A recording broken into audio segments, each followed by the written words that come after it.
Kumusta po kayo? Okay? Maybe you are so tired to attend Rest Bible Seminar for 5 days. Marahil kayo po yung mga pagod sa pagdalo po sa ating Grand Bible Seminar sa 5 araw. Maybe physically you are so tired, but spiritually you are not so tired, right? Marahil sa physical, kayo po ay pagod na pagod, pero sa spiritual ay hindi po pagod. Maybe spiritually you are so happy, right? Marahil sa spiritual po, napakasaya nyo po. Because of by the grace of God allowed many newly saved people. Dahil sa biyaya ng Diyos, pinahintulot ng Diyos yung mga bagong mga naligtas. So please continue pray for them to continue their Christian life. Kaya pakiusap, patuloy nyo po silang ipanalangin na makapagpatuloy sa kanilang buhay Kristiyano. Okay, before we start, let's pray. Bago tayo magsimula, tayong lahat po ay manalangin. Dear merciful and gracious Father, mahal naming Ama na mabagin at mapagpala, thank you for saving us from sin and eternal destruction. Salamat po sa pagliligtas sa amin mula sa kasalanan at wala hanggang pagkawasak. Thank you for guiding our Christian life to abide in church. Salamat po sa pagpapatnubay sa aming buhay Kristiyano na manatili sa church.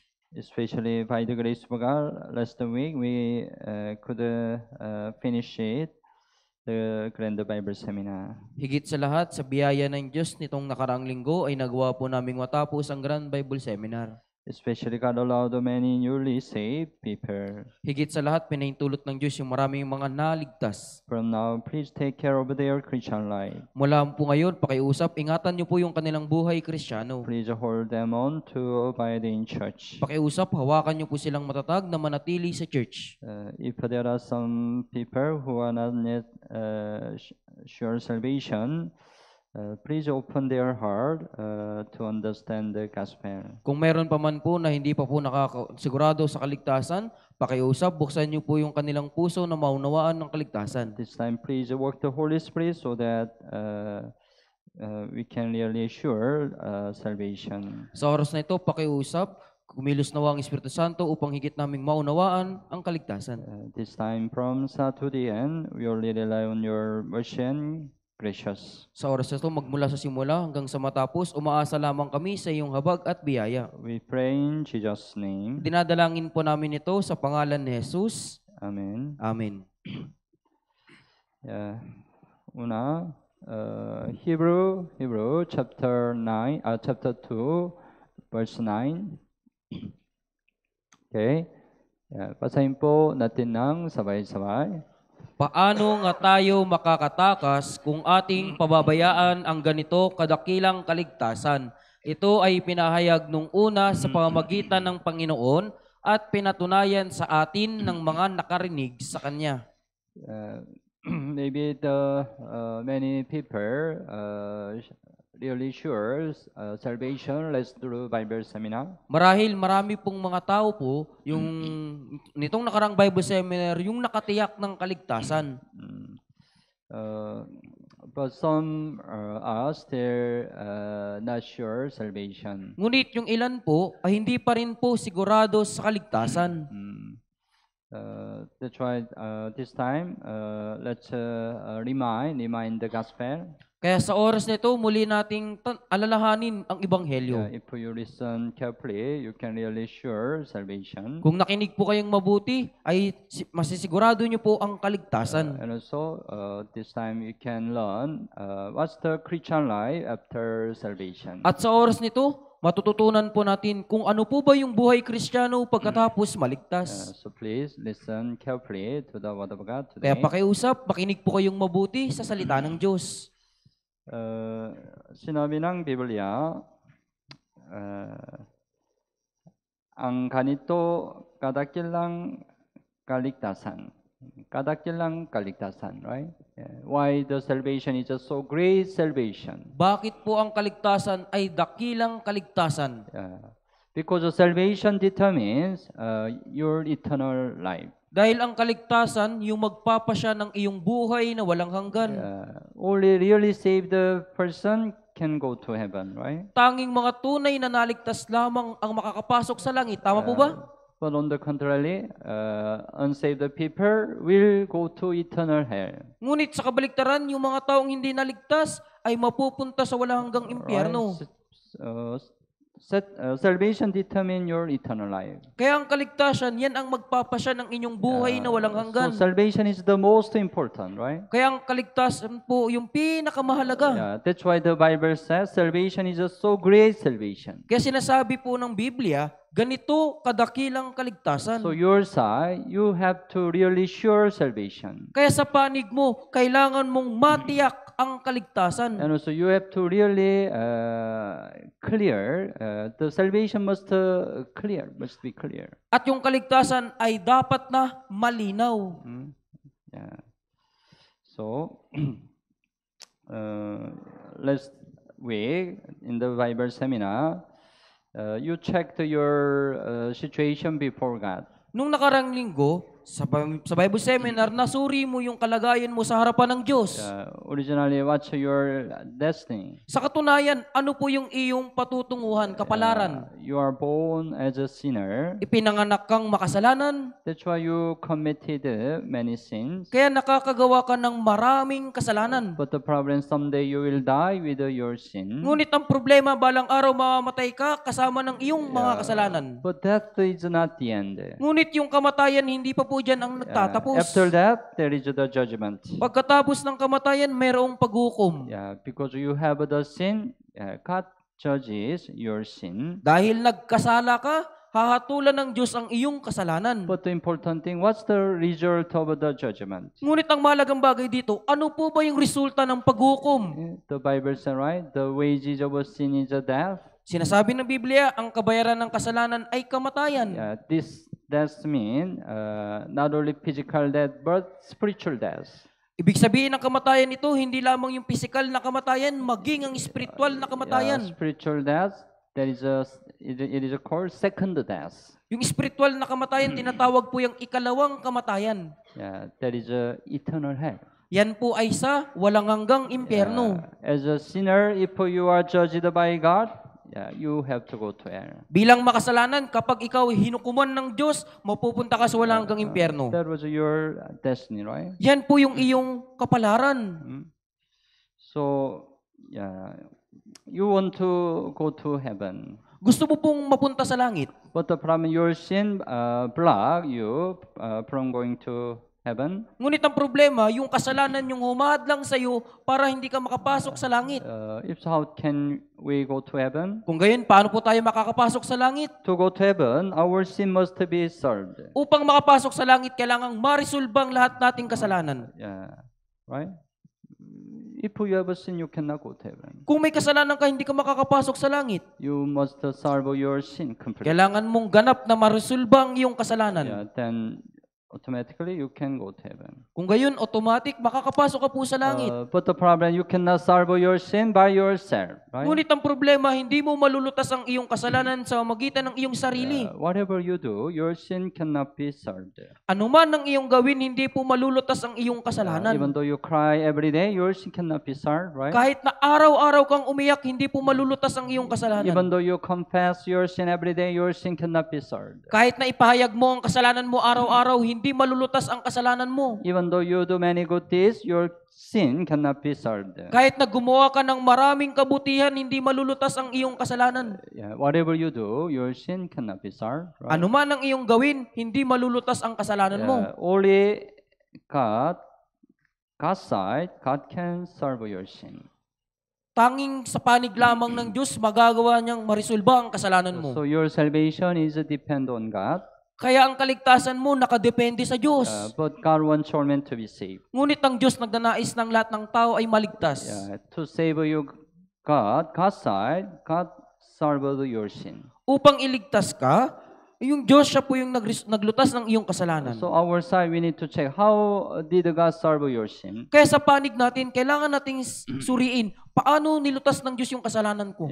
To solve your sin, God sent Jesus Christ 2,000 years ago. Upang lutasin ang iyong kasalanan, isinugo ng Diyos si Jesus, 2,000 taon na po ang nakalipas. Then what Jesus has done? Kung gayon, ano po yung ginawa ni Jesus? Yeah, Juan chapter 1:29. Okay, basahin po natin ng sabay-sabay. Narito ang kordero ng Diyos na nag-aalis ng kasalanan ng sanlibutan. Yeah, narito. Yeah.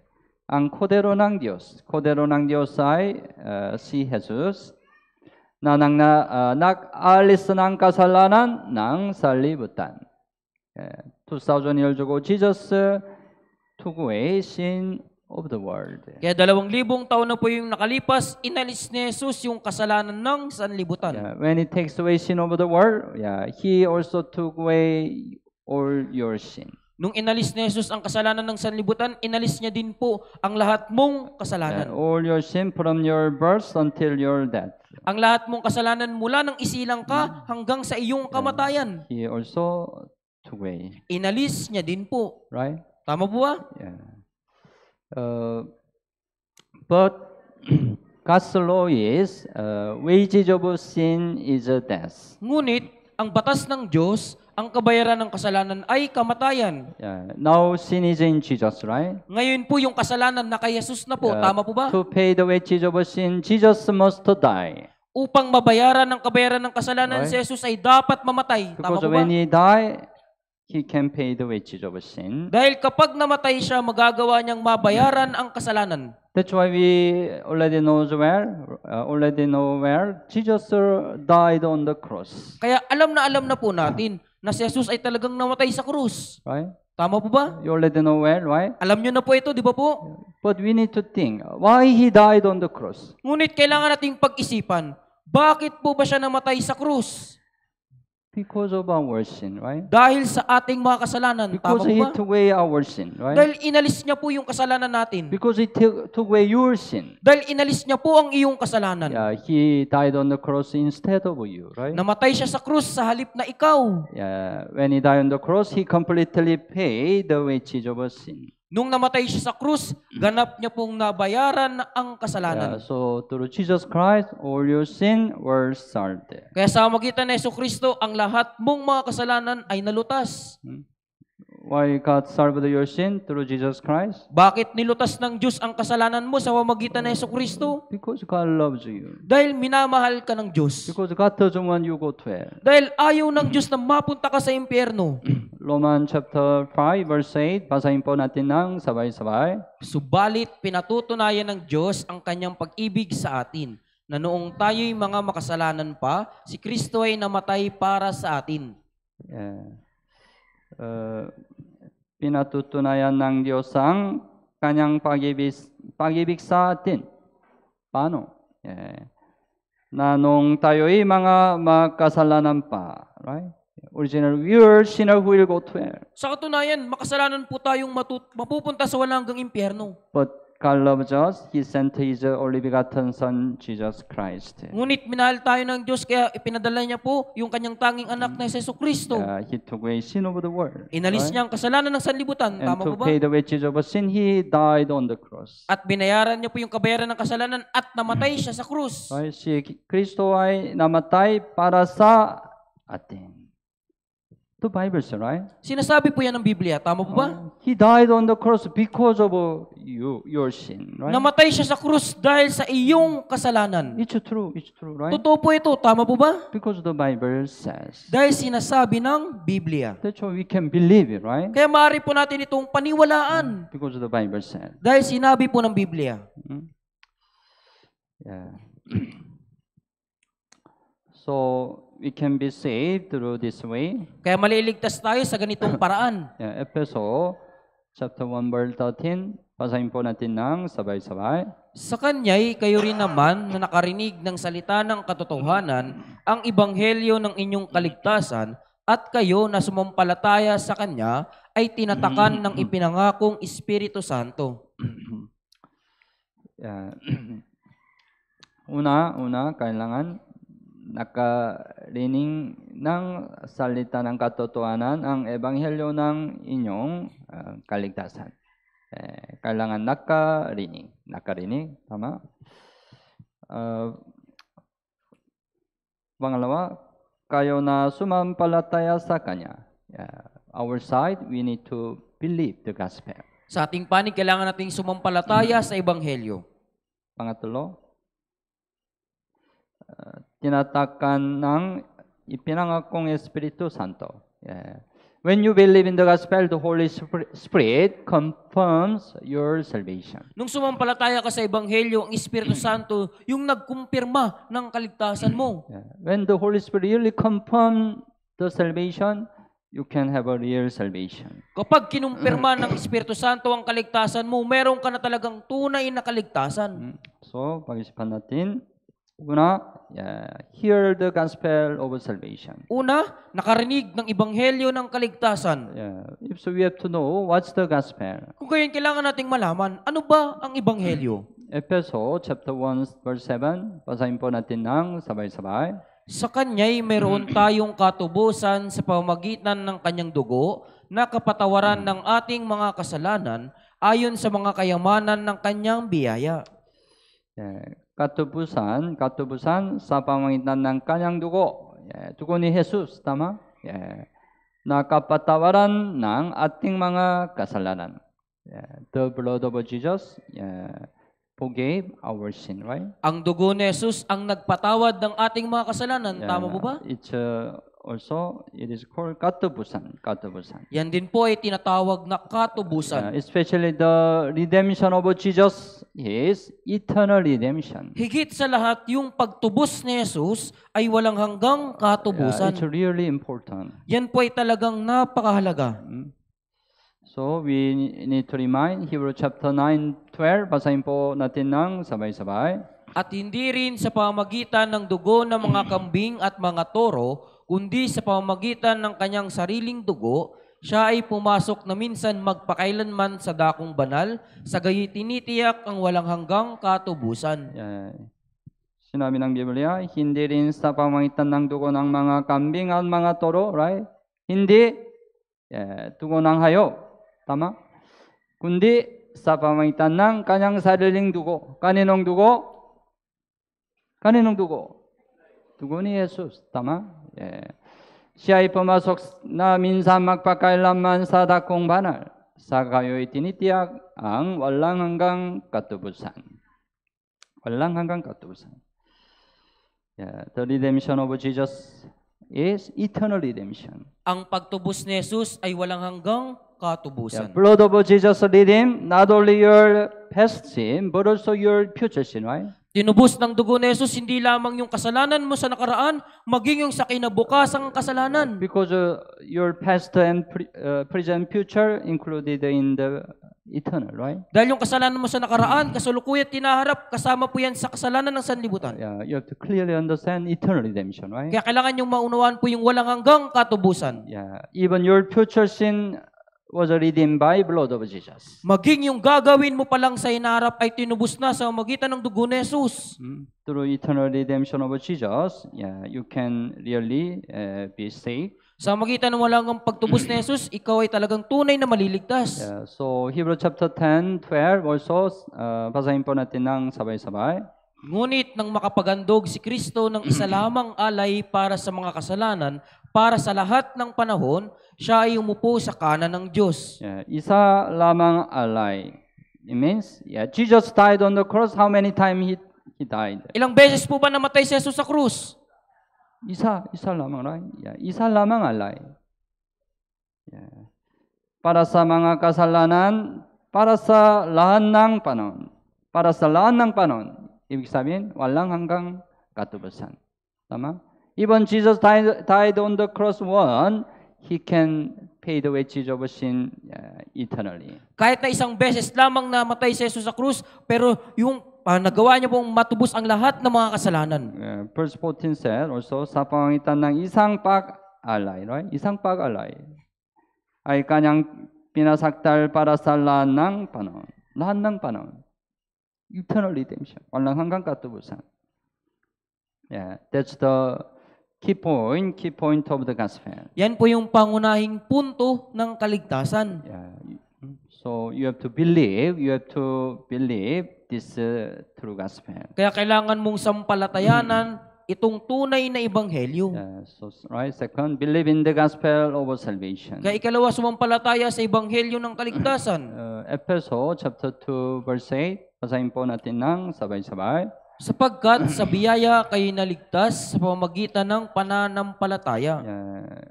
Kayo'y naligtas sa pamamagitan ng kawa, hindi pananampalataya. Tama? Kayo'y naligtas sa pamamagitan ng pananampalataya. That's why, kaya ito ay biyaya ng Diyos. Biyaya ng Diyos. Even though you don't do any work, you can be saved by faith. Kahit na wala kang ginawa, maliligtas ka sa pamamagitan po ng pananampalataya. It's the grace, right? Yan po'y biyaya. Tama po ba? But if you get salvation by your work, it's not the grace. Ngunit kung ikaw ay naligtas sa pamamagitan ng iyong mga gawa, hindi po yan biyaya. But the Bible says, right? You can be saved only through faith. Pero sinasabi ng Biblia, maliligtas ka lamang sa pamamagitan ng pananampalataya. So, sinabi ng Biblia, Marko chapter 16, verse 15 and 16, basahin po natin ng sabay-sabay. At sinabi niya sa kanila, humayo kayo sa buong sanlibutan at inyong ipangaral ng ebanghelyo sa lahat ng nilikha, ang sumasampalataya at mabautismuhan ay maliligtas. Ngunit ang hindi sumasampalataya ay parurusahan. Ipangaral ang ebanghelyo, ang sumasampalataya ay maliligtas. Ngunit ang hindi sumasampalataya ay parurusahan. Tama? Believe in the gospel determine your salvation. Ang pagsampalataya sa ebanghelyo magpapasya ng iyong kaligtasan. The gospel. Ebanghelyo.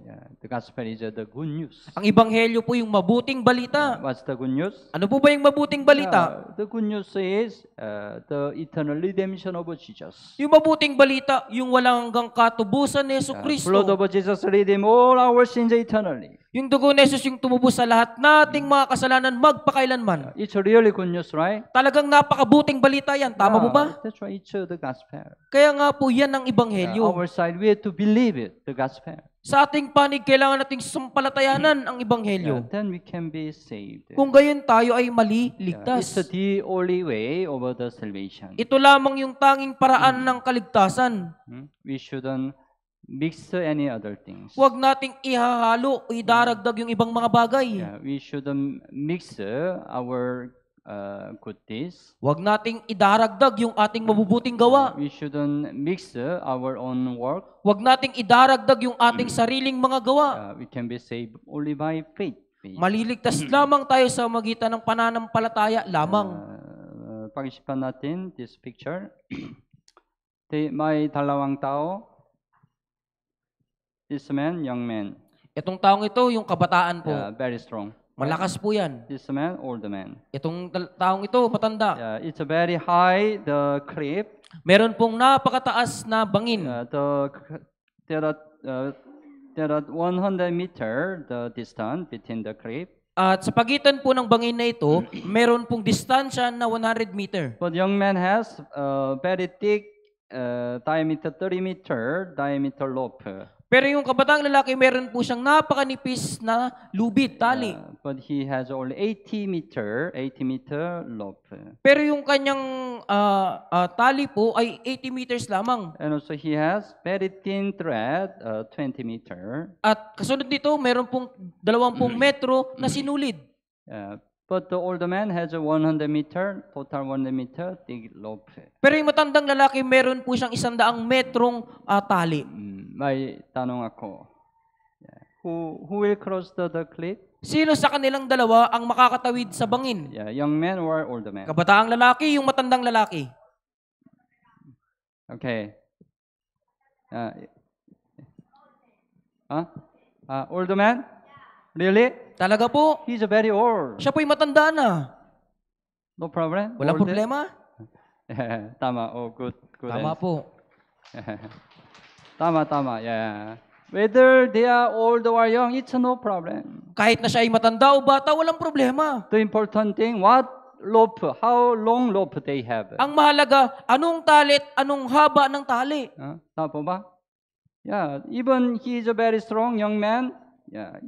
He will patay, patay. Kahit na siya isang malakas na kabataang lalaki, mamamatay po siya. Because he doesn't have a 100-meter rope. Dahil wala siyang 100 metrong tali. Even though he has a 99-meter rope, he cannot cross. Kahit na meron po siyang 99 na metrong tali, hindi pa rin siya Even makakatawid. though he has a 99.9999 meter, patay, patay. Tama? Yeah. What it means, the rope. Ano pong ibig sabihin ng lubid na ito o tali? The rope is the blood of Jesus. Yung taling ito po yung dugo ni Jesus. Eternal redemption of Jesus. Walang hanggang katubusan ni Jesus. We can go to heaven only through the eternal redemption of Jesus, right? Makakapunta lamang tayo sa langit sa magitan ng walang hanggang katubusan ni Jesus. We don't need any other thing, right? Hindi na po natin kailangan ng iba pang mga bagay. We can go to heaven only through eternal redemption of Jesus. Makakapunta po tayo sa langit sa magitan lamang ng walang hanggang katubusan ni Jesus. One means the thread. Ano po ba yung ibig sabihin ng sinulid? That is your work. Yan po yung iyong mga gawa. That is your own righteousness. Yan yung sarili mong katuwiran. The problem, our time, many people try to go to heaven, not only blood of Jesus, but also their own work. Pero ang problema sa ating panahon, maraming tao po na sinusubukan nilang makapasok sa langit, hindi lamang sa pamamagitan ng dugo ni Jesus, kundi pati sa kanilang sariling katuwiran. They mix it together. Pinaghahalo po nila ito, pinagsasama. Right? Many people believe in Jesus, right? Maraming tao po yung naniniwala kay Jesus, tama po ba? But the problem, they also rely on their own work. Pero ang problema, nagtitiwala pa rin sila sa kanilang sariling mga gawa. Maybe some of you also believe like that. Before. Marahil kayo din po, ganito yung inyong paniniwala noon. That's the reason why you cannot go to heaven. Yan yung dahilan kung bakit hindi ka makakapasok sa langit. We can go to heaven only through redemption, eternal redemption of Jesus. Makakapasok lamang tayo sa langit sa magitan ng walang hanggang katubusan ni Jesus. All we have to do is believing this eternal redemption of Jesus. Ang kailangan lamang nating gawin ay sampalatayanan ang walang hanggang katubusan ni Jesus. That's our faith. Yan yung ating That's why pananampalataya. we can go to heaven, faith in Christ. Kaya makakapunta tayo sa langit sa magitan ng pananampalataya kay Kristo. Okay? And then, third, seal with your salvation by the Holy Spirit. Ikatlo, tinataka ng iyong kaligtasan sa magitan ng Espiritu Santo. Holy Spirit confirms your salvation. Ang Espiritu Santo yung magkukumpirma ng iyong kaligtasan. 2 Corinthians chapter 1, 22, basahin po natin ng sabay-sabay. Inilagay rin niya ang kanyang tatak sa amin at ibinigay sa amin ng Espiritu sa aming mga puso bilang paunang bayad. You know, tak-tak. Yeah. Bilang paunang bayad, tak-tak. There is a very important document. Kapag meron pong mahalagang dokumento, papeles, Yeah. At the end of the document, you do the sign, right? sa dulo ng documents po, kayo po pumipirma. Tak-tak, right? Tatak po, di ba? Or Tatak. you have the stamp. Kaya kapag may stamps po kayo, Naintindihan niyo po? Yeah. When you believe in the gospel, Holy Spirit confirm your salvation. nung sumampalataya ka sa Ebanghelyo, yung Espiritu Santo yung nagkumpirma ng kaligtasan mo. Yeah. You have to know you can be saved by the works of the Holy Spirit. Kailangan mong malalaman, ikaw ay naligas sa magitan ng pagkilos ng Espiritu Santo. 1 Thessalonians chapter 1 verse 5, basahin po natin ng sabay-sabay. Sapagkat ang aming Ebanghelyo ay hindi dumating sa inyo sa salita lamang, kundi sa kapangyarihan sa Espiritu Santo at lubos na pagtitiwala, kung paanong nalalaman ninyo kung anong pagkatao ang aming pinatunayan sa inyo, alang-alang sa inyo. Sinabi ng Biblia, ang aming ebanghelyo ay hindi dumating sa inyo sa salita lamang. Of course, the gospel come to you by the word. Siyempre, dumating sa iyong kaligtasan, Ebanghelyo sa magitan ng salita. Yeah, the word of God is the most important, right? Yung pinakamahalaga po dito yung salita ng Yeah, Diyos. but it's not all. Pero hindi po yan yung lahat. Kundi sa kapangyarihan din sa Espiritu Santo lubos na pagtitiwala. Yeah. When you listen to the gospel, right? When you listen to the gospel, Holy Spirit works. Nung mapakinggan mo, nung marinig mo ang Ebanghelyo, kumilos po yung Espiritu Santo. Yeah. Holy Spirit help you to believe in the gospel. Yung Espiritu Santo yung tumulong sa iyo para sumampalataya ka sa If Ebanghelyo. Holy Spirit does not work, even though you want to believe it's not possible. Kung hindi tumulong yung Espiritu Santo kahit na gusto mong sumampalataya, imposible po ito. Of course, your side, you need to have the heart to believe. Siyempre sa panig mo, kailangan mo magkaroon ng pusong sumasampalataya. Then Holy Spirit help you to believe. Kung gayon ng Espiritu Santo yung tutulong sa iyo para sumampalataya. Yeah, then you can be really saved. Kung gayon ikaw ay tunay na And also you maliligtas. can have the confidence. At meron ka na pong kumpiyansa. You need to have the confidence of salvation. Kailangan mo magkaroon ng kumpiyansa ng kaligtasan. Yeah. Do you have a confidence of salvation? Meron na po ba kayong pagtitiwala sa kaligtasan? Yeah. If you are not sure, yeah, yes, good, yeah. If you are not sure, you need to listen to the Bible seminar again. Pero kung hindi ka pa rin sigurado, makinig ka ulit ng Bible seminar. But we need to know who can be saved by the works of the Holy Spirit. Pero kailangan nating malaman, sino ba yung maliligtas sa magitan ng pagkilos ng Espiritu Santo? Last night, right? The gospel, the pastor preached the gospel. Nung nakaraan po, di ba yung pastor, ipinangaral niyang ebanghelyo. Many people listen to the gospel. Maraming tao yung nakinig ng ebanghelyo. But the problem, not all got saved, right? Ngunit ang problema, hindi lahat ay naligtas. Yesterday, almost 40 newcomer listened to the gospel. Kagabi po, halos 4 na po yung nakinig ng ebanghelyo. Yeah. But not all, right? Really saved. Pero hindi silang lahat ay talagang naligtas. Even though they listen to the same gospel, right? Kahit napakinggan po nila yung parehong kaligtasan. What's the reason? Ano po yung dahilan? Because of the works of the Holy Spirit. Dahil po sa pagkilos ng Espiritu Santo. To whom the Holy Spirit work? Kanino po ba kumikilos ang Espiritu Santo? Yeah, whose heart is good ground.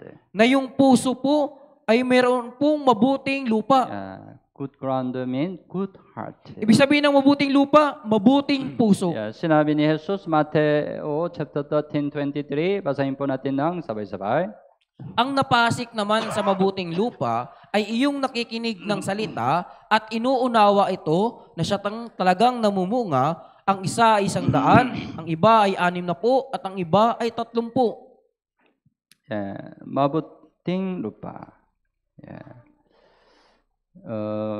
Who is the one who has a good ground? Sino po ba yung mayroong mabuting lupa? What's a good heart? Ano po ba yung mabuting puso? Yeah, who has a true repentance? Yung siyang mayroong tunay na pagsisisi. Yeah, possession, right? You learn about your sin. Sa fourth session, natutunan mo po ang iyong kasalanan. Yeah, then you understand you are a sinner, right? Pagkatapos napagtanto mo na ikaw ay makasalanan. Maybe you understand you are a sinner who will go to hell, right? Marahil naunawaan mo, isa kang makasalanang patungo sa walang hanggang impyerno. Then you will really repent to your sin, right? Kung gayon talagang magsisisi ka sa iyong mga kasalanan. Yeah, repentance heart, it's a really good heart.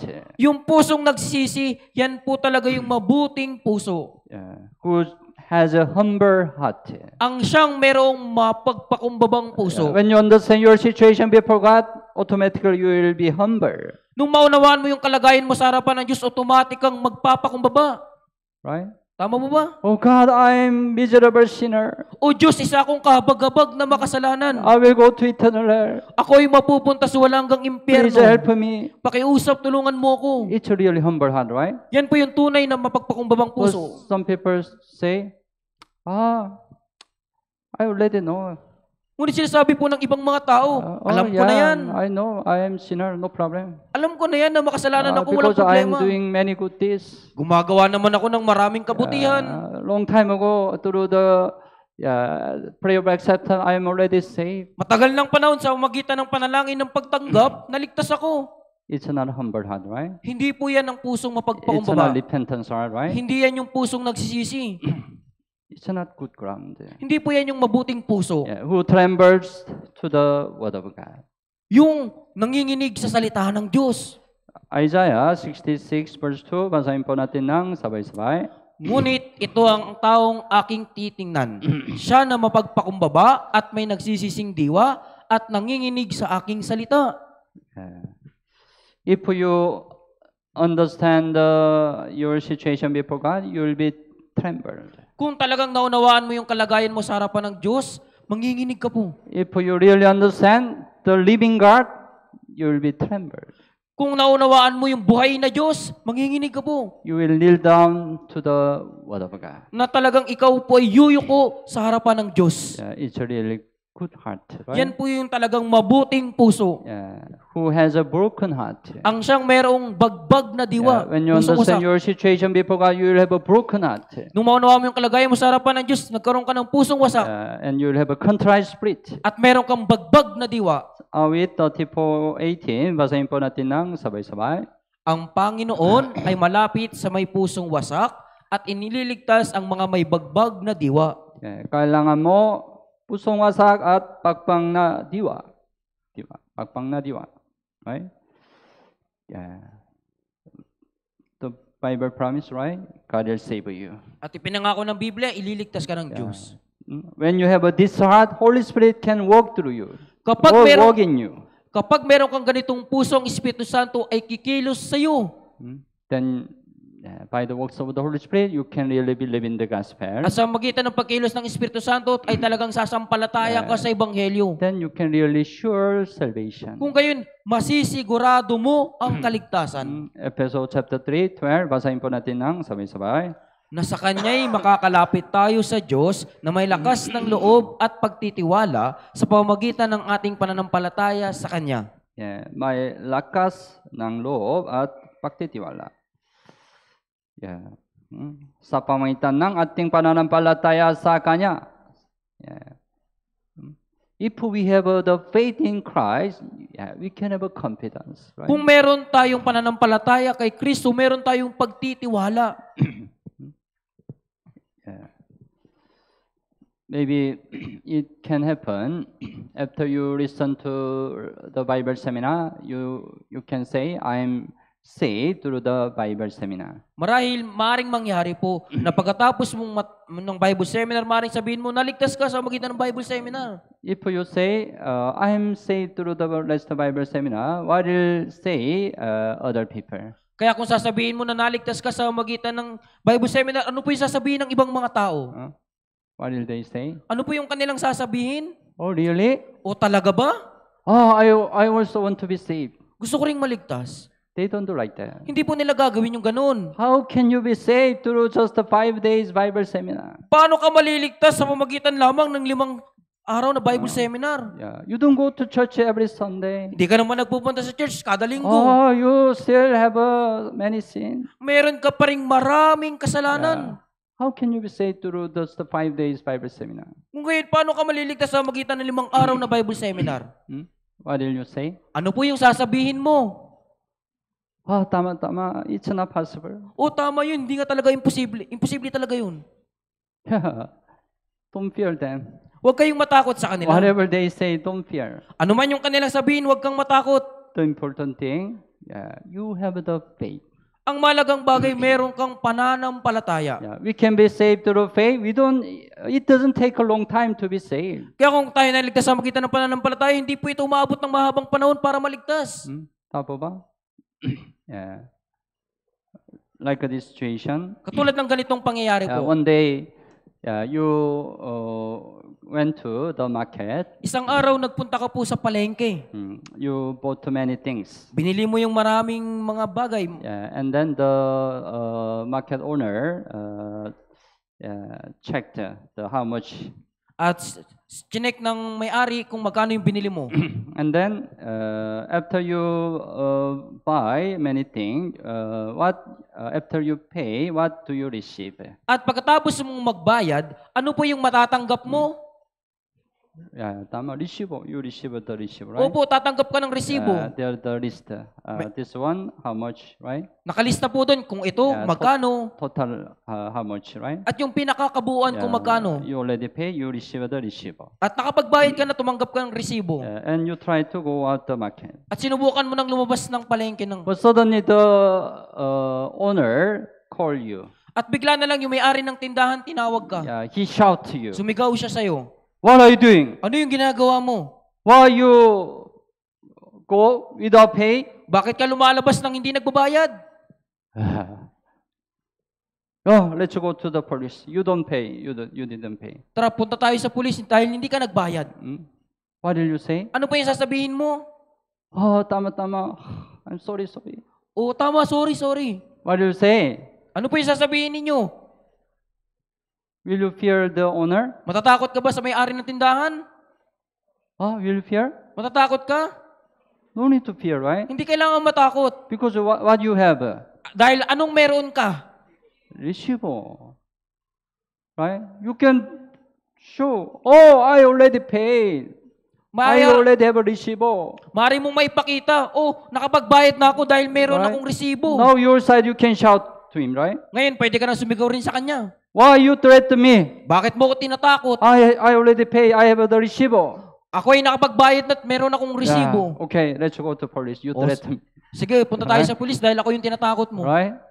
Yeah, boldly you can say, right? Kaya, may lakas ka ng loob na Yeah, makapagsabi. because it's so clear, sure, right? Dahil sigurado yan at malinaw. Yeah. Other people say, how can you be saved through 5 days Bible seminar? Sinasabi ng ibang mga tao, paano ka maliligtas sa magitan ng 5 araw na Bible seminar? Yeah, don't fear. Huwag kang matakot. Yeah. Please read the Bible. Pakiusap, basahin niyo po yung Biblia. The Bible says, Jesus already redeemed our sin eternally. Sinasabi ng Biblia at nilutas na Jesus yung kasalanan Yeah. Our side, magpakailanman. just so we can believe, then we can be saved. Sa ating panig, kailangan lang nating sumampalataya. It's really sure, clear, resibo, right? Ito po yung malinaw at siguradong resibo. Tama mo ba? Tama po ba? Yeah, that's why we can have a confidence of salvation. Kaya meron na po tayong pagtitiwala ng kaligtasan. Yeah. Our faith comes from the Word of God. Ang pananampalataya natin ay nanggaling sa salita Yeah. ng Diyos. 1 Peter chapter 1, 23 hanggang 25, basahin po natin ng sabay-sabay. Ipinanganak na kayong muli, hindi ng binhing nasisira, kundi ng walang kasiraan sa pamamagitan ng buhay at nananatiling salita ng Diyos. Sapagkat ang lahat ng laman ay gaya ng damo at ang lahat ng kalwatayan nito ay gaya ng bulaklak ng damo. Ang damo'y natutuyo at ang bulaklak ay nalalanta. Subalit ang salita ng Panginoon ay nanatili magpakailanman. Ang salitang ito ay ang magandang balita na ipinangaral sa inyo. Yesterday we learned, right? When we get to salvation, we are really born again, right? Kagabi, natutunan natin nung magkaroon tayo ng kaligtasan, tayo pinanganak na muli. Yeah. Sinabi ng Biblia, ipinanganak na kayong muli sa pamamagitan ng buhay at nananatiling salita ng Diyos. Yeah. Ang salita ng Panginoon ay nanatili magpakailanman. Right? Yeah. All things in this world someday disappear, right? Lahat ng bagay sa mundong ito, balang araw maglalaho. But there is one thing does not disappear. Ngunit merong isang bagay na hindi maglalaho. Yeah. Ano? Salita ng Diyos. Tama. Salita ng Diyos. Does not disappear, right? Salita ng Diyos, hindi po maglalaho. Yeah. We have the faith through the Word of God, right? Meron tayong pananampalataya sa pamamagitan ng salita ng Diyos. Yeah. We are saved through faith, right? Naligtas tayo sa pamamagitan ng pananampalataya. That's why our faith also does not disappear. Kaya yung pananampalataya din natin hindi naglalaho. Our salvation also does not disappear. Yung kaligtasan din natin hindi nawawala. Some people say that even though you got salvation, if you do mistake, your salvation will be lost. May mga taong nagsasabi, kahit na naligtas ka na, kapag nakagawa ka ng kaligtasan, mawawala ang iyong, kapag nakagawa ka ng kasalanan, mawawala ang iyong kaligtasan. Of course, if we are saved through our work, if we have a mistake, our salvation will be lost, right? Siyempre, kung naligtas tayo sa magitan ng ating mga gawa, kapag nagkasala tayo, mawawala yung kaligtasan. But we are saved not by work, but by faith. Ngunit naligtas tayo hindi sa magitan ng mga gawa, kundi sa magitan ng pananampalataya. Our faith comes from the Word of God. Yung pananampalataya natin nang galing sa salita ng Diyos. That's why our salvation will not be lost. Kaya nga po, yung kaligtasan natin ay hindi nawawala. Our eternal destiny already moved from eternal hell to heaven. Yung ating walanggang patutungon ay lumipat na po mula sa walanggang impyerno patungo sa walanggang langit. Juan chapter 5, 24, basahin po natin ng sabay-sabay. Katotohanang sinasabi ko sa inyo, ang nakikinig ng aking salita at sumasampalataya sa Kanya na nagsugo sa akin ay may buhay na walang hanggan at hindi darating sa katulan, kundi lumipat na sa buhay mula sa kamatayan. We already have buhay na walang hanggan, right? Hindi darating sa kahatulan. we don't need to go to hell anymore, right? Hindi na po tayo mapupunta sa impyerno. If we already have eternal life, we don't need to go to hell. Kung meron na tayong buhay na walang hanggan, di na tayo mapupunta sa impyerno. Even though we commit sin again by mistake, we don't need to go to hell, right? Kahit na makagawa tayo muli ng kasalanan sa magitan ng pagkakamali, hindi na tayo mapupunta sa impyerno. Because we already know, right?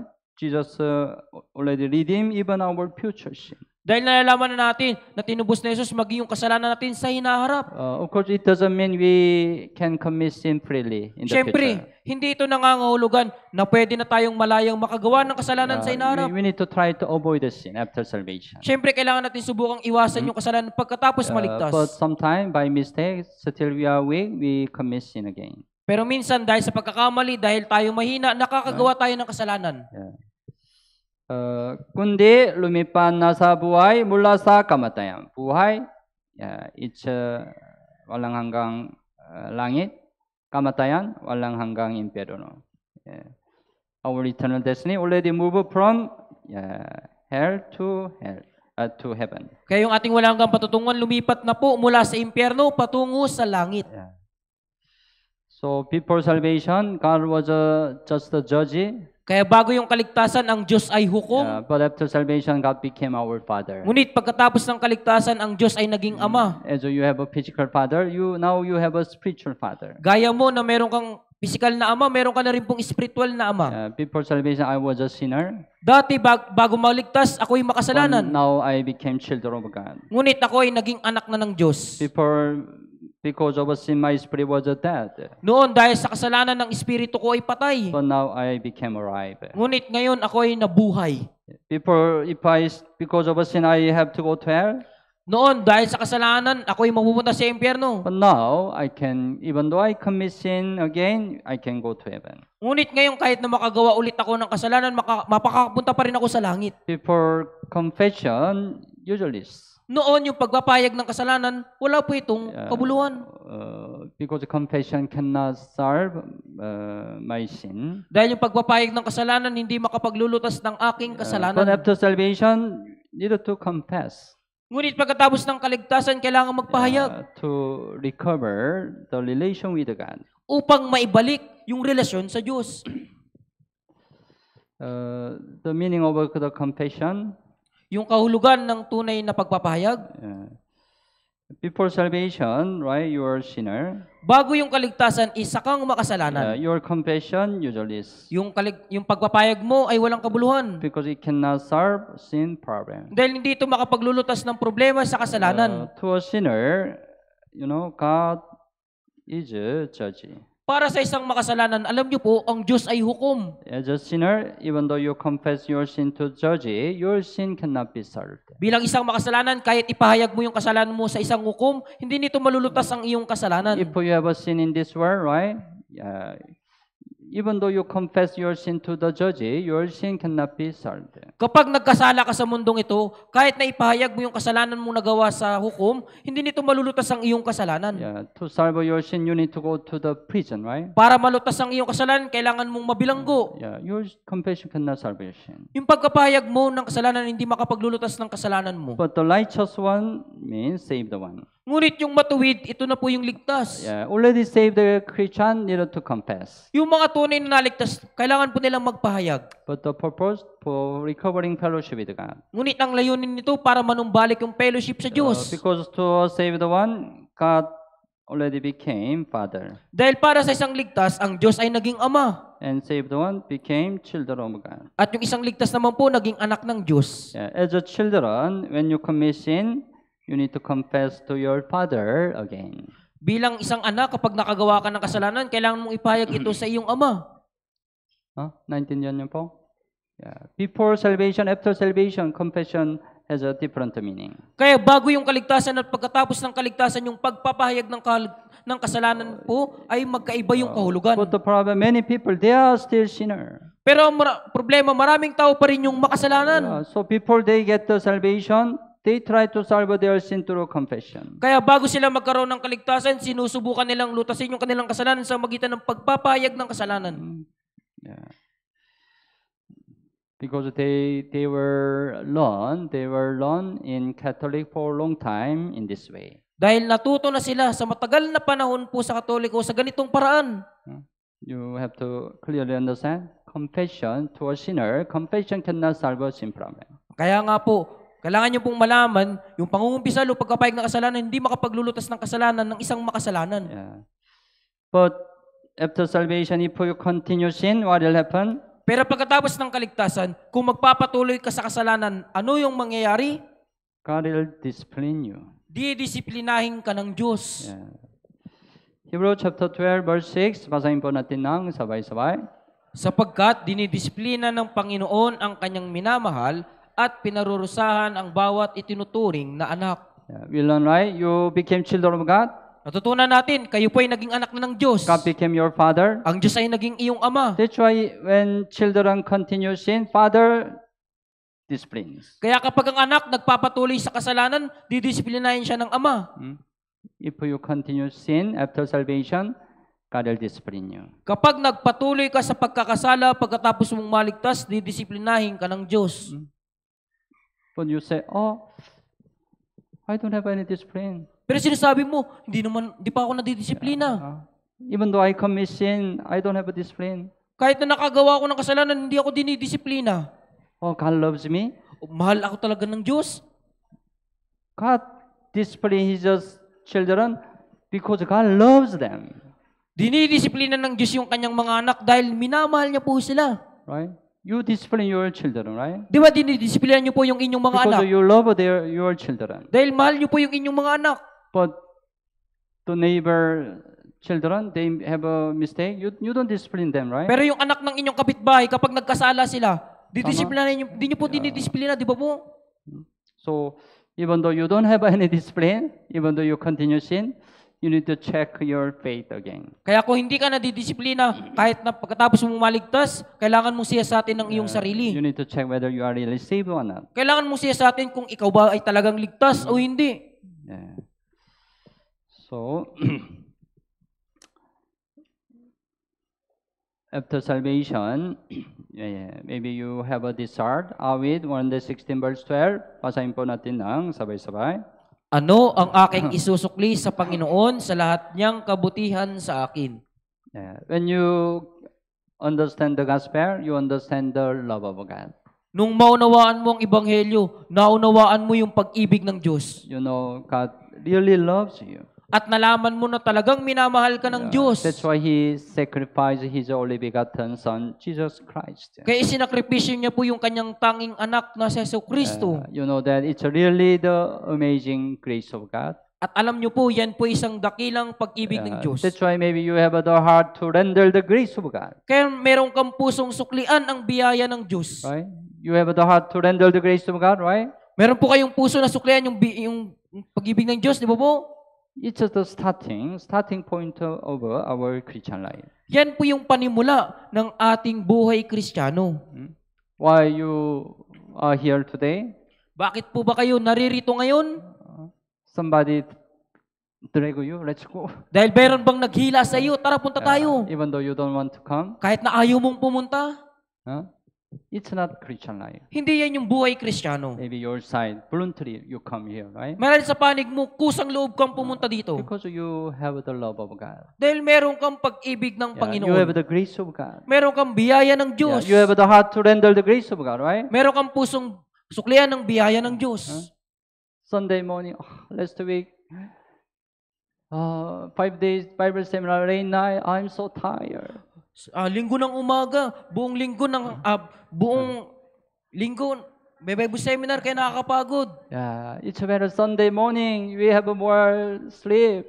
Mas mabuti na sa linggo ng umaga, magkaroon ng mas maraming tulog. Maybe your fleshy want to have more rest, right? Marahil yung laman mo, gusto pa pong matulog. But you have another heart. Pero meron ka pong isang puso. I receive the grace of God. Tumanggap ako ng biyaya ng Diyos. I have to render the grace of God. Kailangan kong suklian ng biyaya ng Even Diyos. though I am so tired, I will get up. Kahit na pagod ako, gigising ako. I will go to church. Pupunta ako sa church. I listen to the word of God. Makikinig ako ng salita ng Diyos. Right? You Tama ba? come here with a desire, right? Tama? Pumunta po kayo ng may ganitong puso. Yeah, tama. So, John Newton wrote the famous song Amazing Grace. Kasi John Newton po, sinulat niyo po yung isang sikat na awitin, yung Amazing Grace. Amazing Grace, how sweet the sound that saved a wretch like me. I once was lost, but now I am found. Was blind, but now I see. It's expression of his heart. Yan po yung pagpapahayag ng kanyang puso. He was originally very dirty sinner, Sa katunayan, isa po siyang maruming makasalanan. but later he understand the love of God. Ngunit kalaunan naunawaan niya yung pag-ibig ng Diyos. He understand the grace of God. Naunawaan niya yung biyaya ng Diyos. So he made this song. Kaya ginawa niya po yung kantang ito. It's a really amazing grace. Talagang isa itong nakakamanghang biyaya. You are here today. It's a really amazing grace, right? Na narito kayo ngayon, isa talagang yung nakakamanghang biyaya.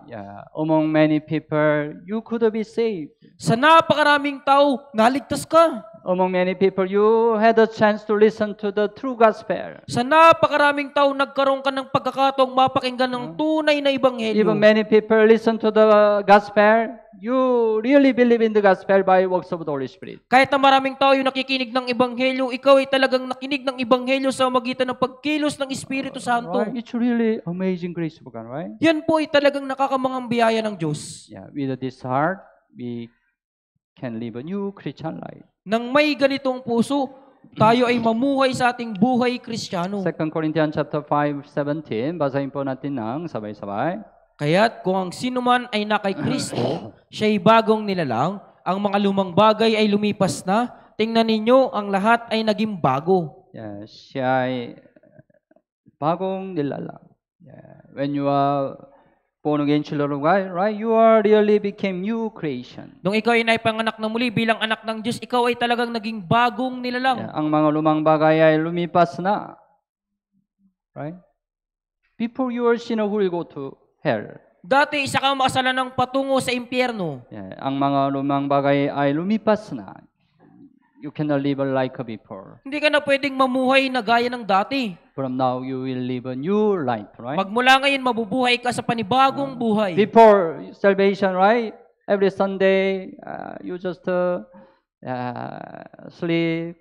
Dati, bago yung kaligtasan, linggo-linggo, ikaw ay natutulog. You come today, right? Pero nakarating ka ngayon. It's a new life, right? Panibagong buhay yan, di ba po? Every Sunday morning, you listen to the Word of God, right? Nakada linggo ng umaga, nakikinig ka ng salita ng Diyos. Before salvation, you just have a fellowship with a worldly friend. Bago yung kaligtasan, nakikipagkita ka sa mga makamundong kaibigan. You just continue sin with the drinking, Nagpapatuloy ka sa cigarette, kasalanan, umiinom, naninigarilyo, gambling. nagsusugal. But after salvation, Pero pagkatapos ng kaligtasan, you have a fellowship with the brothers and sisters in church. nakikipag-fellowship ka na sa mga brother and sisters sa loob ng church. New life, right? Panibagong buhay. After salvation, you open your mouth to preach the gospel. Pagkatapos ng kaligtasan, ibinubuka mo na yung bibig mo para ipangaral ang ebanghelyo. It's a new life, right? Yan yung bagong You buhay. have to live a new life after salvation. Kailangan mamuhay sa bagong buhay Kristiyano pagkatapos ng To kaligtasan. live a new Christian life, we need to understand four elements of a Christian life. Upang makapamuhay sa bubuhay Kristiyano, kailangan po natin maunawaan yung apat na elemento ng Kristiyanong pamumuhay. It's like a four wheel of a car. Yan po ay katulad ng apat na gulong ng isang The sasakyan. first important thing is the Word of God. Ang unang mahalagang bagay ay salita ng Diyos. Sinabi ng Biblia, 1 Peter chapter 2 verse 2, basahin po natin ng sabay-sabay. Gaya ng mga sanggol na bagong silang, ay mitiin ninyo ang malinis na espiritual na gatas upang sa pamagitan nito'y lumago kayo tungo sa kaligtasan. Kaya ng mga sanggol na bagong silang.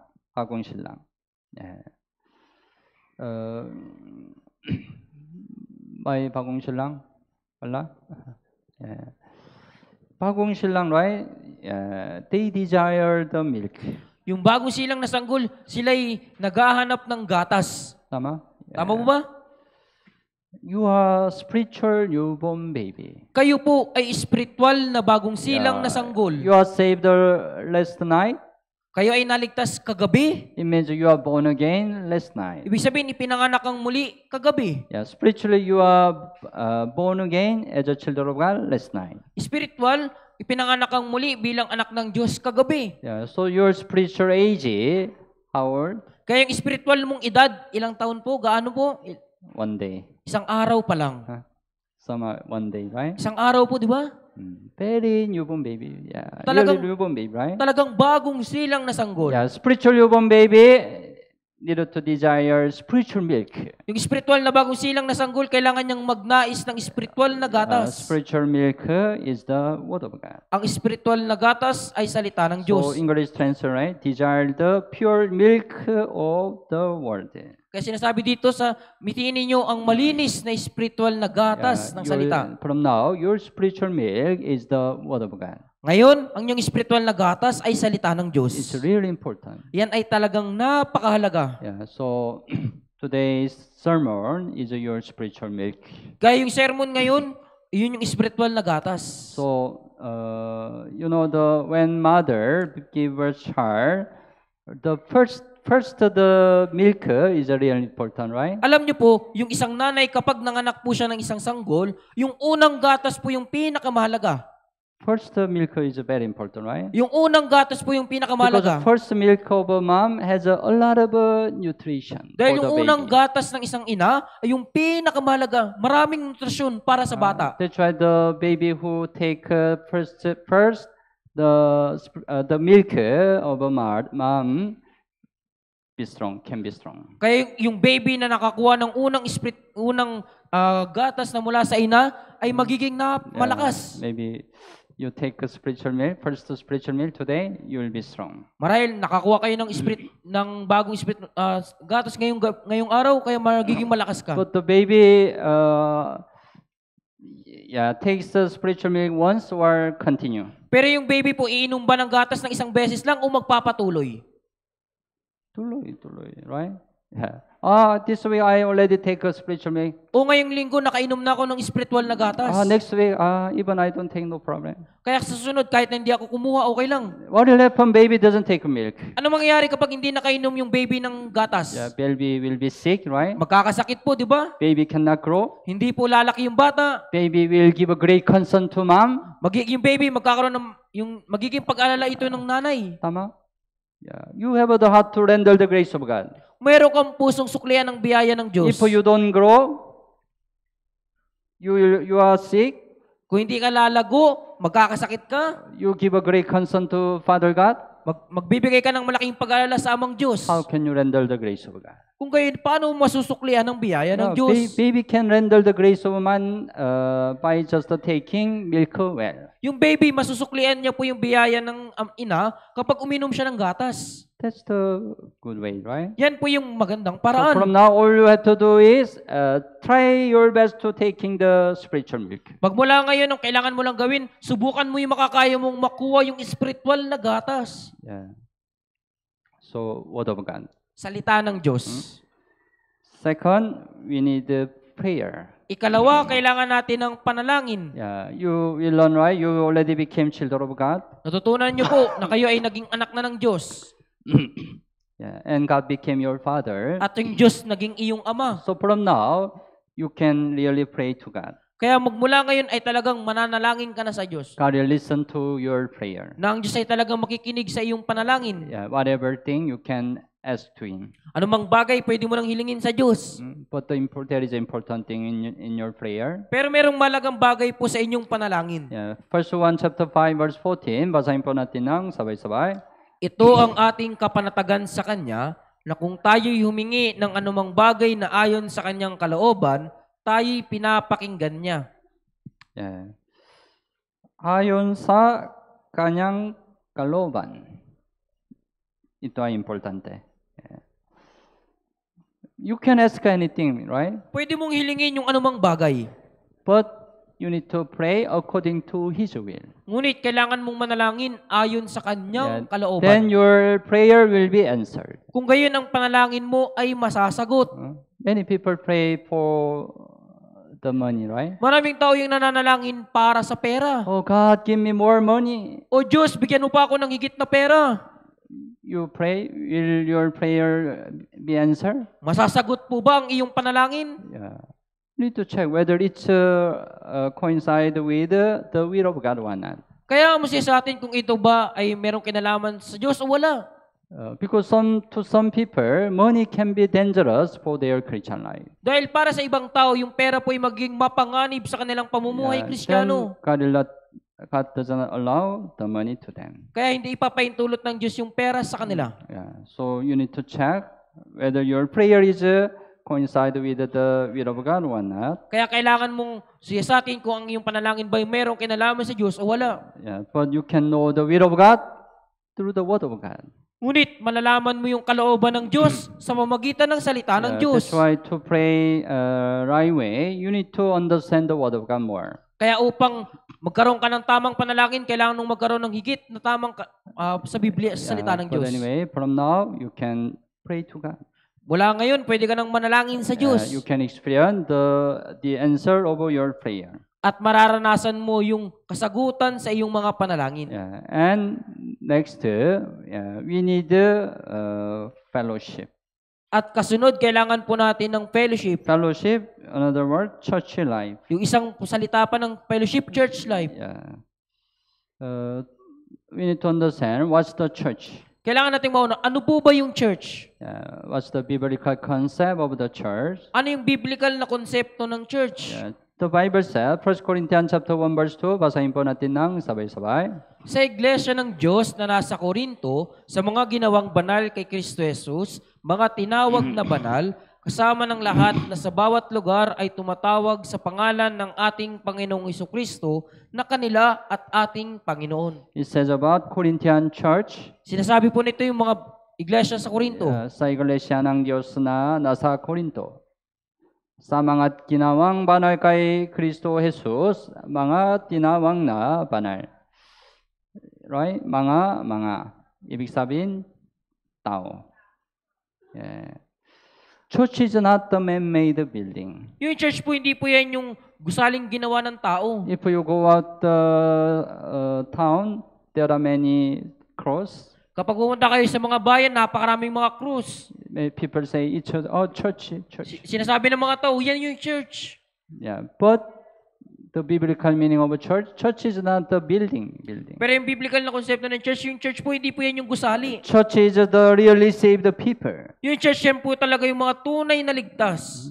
Here, there are many really saved people, right? Dito po, meron pong napakaraming mga tunay na ligtas. That's why we are church.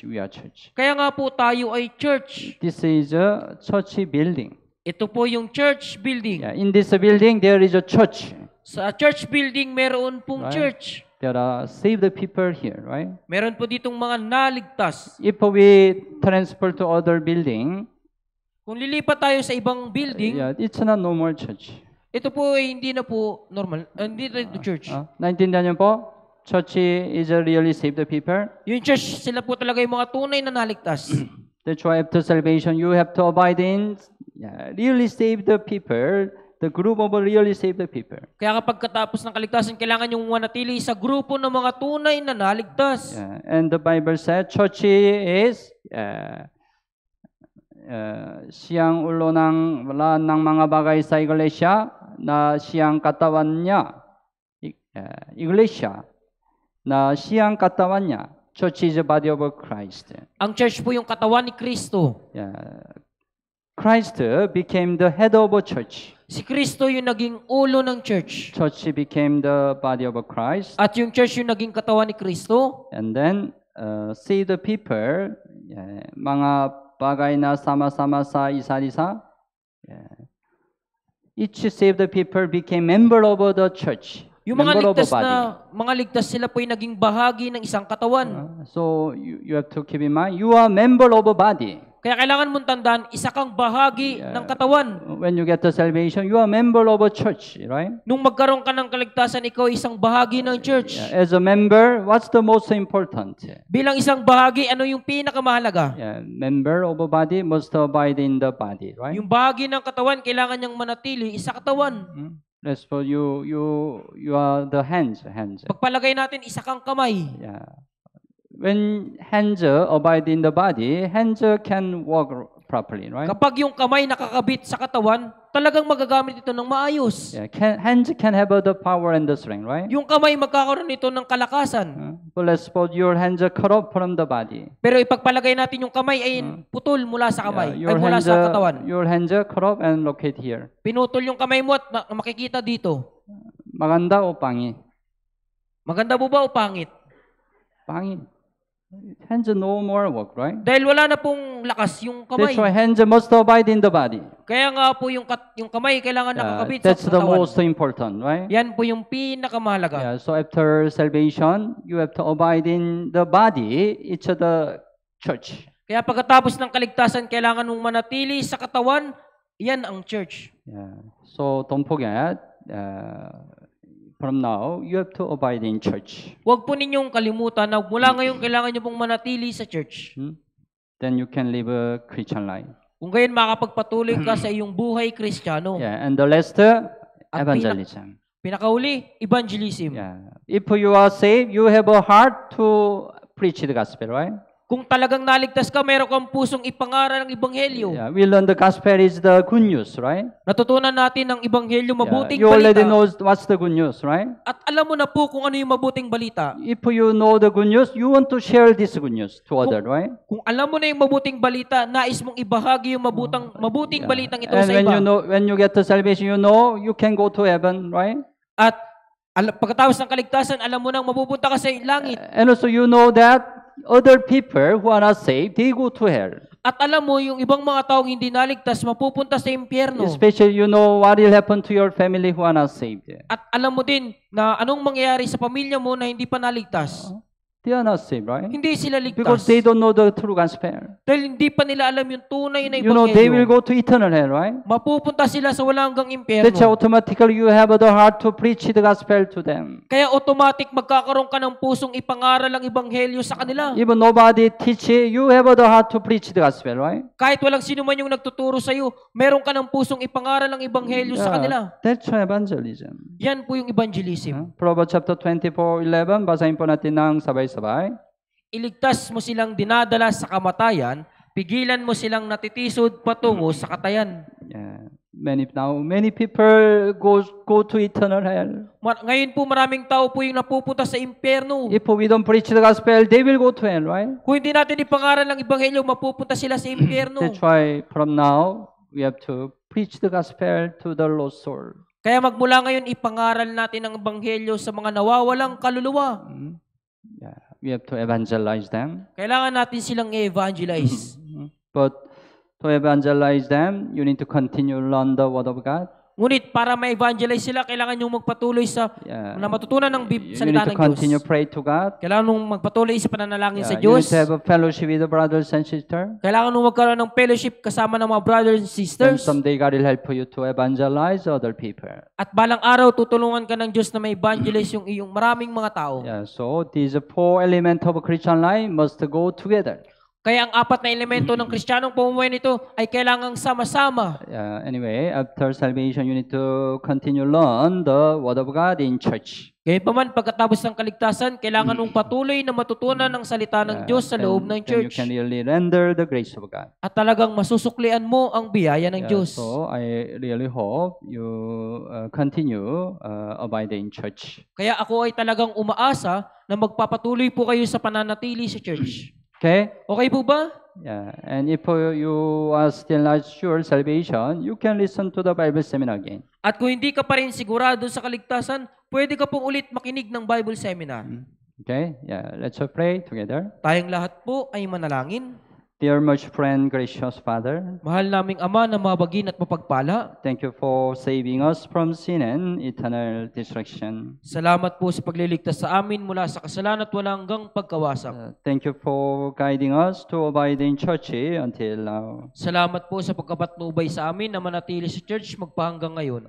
God allow the many newly saved people through last Bible seminar. Ipinaintulot ng Diyos yung mga maraming mga bagong naligtas sa magitan ng karang Bible seminar. Please take care of their Christian life. Pakiusap, ingatan niyo po yung kanilang buhay Kristiyano. Please help them to abide in church Pakiusap, tulungan niyo po silang manatili sa church so that they can render the grace of God. upang magawa po nilang masuklian ang biyaya ng Diyos. We have remaining fellowship. At meron po kaming natitirang fellowship. Let us have united through the fellowship. Nawa magkaisa po kami sa magitan ng fellowship. We only rely on your mercy and gracious. Nagtitiwala lamang po kami sa iyong habag at biyaya. We pray in Jesus' name. Dinadalangin namin ito sa pangalan ni Jesus. Amen. Amen.